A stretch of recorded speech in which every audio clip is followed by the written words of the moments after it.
আর আল্লাহ পাক অনেক কিছু মাফ করে দেন, কিছু কিছু বিষয় আল্লাহ পাক মোটেই পছন্দ করেন।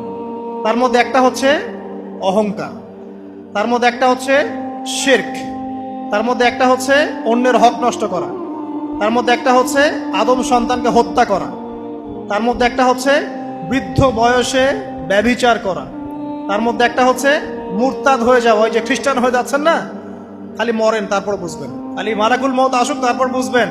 আল্লাহ রাব্বুল আলামিন বলছেন তার রাসূলের মাধ্যমে, কেউ যদি সাক্ষ্য দেয় আল্লাহ ছাড়া কোনো মাবুদ নাই, মুহাম্মদ সাল্লাল্লাহু আলাইহি ওয়াসাল্লাম শেষ নবী, ঈসা ইবনে মারইয়াম আল্লাহর প্রেরিত নবী, আল্লাহর পুত্র নন, জান্নাত সত্য এবং জাহান্নাম সত্য, এই পাঁচটা বিষয় যদি কেউ সাক্ষ্য দেয় ইনশাআল্লাহ সে জান্নাতে যাবে, তার আমল যেমনই হোক না কেন।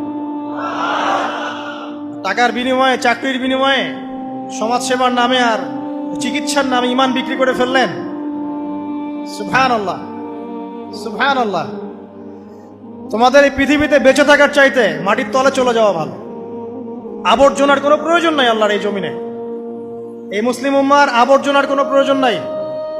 এই মুসলিম উম্মার ইমানদার সাহসী তরুণ প্রজন্মের দরকার। আল্লাহ পাক কবুল করুন, আমিন।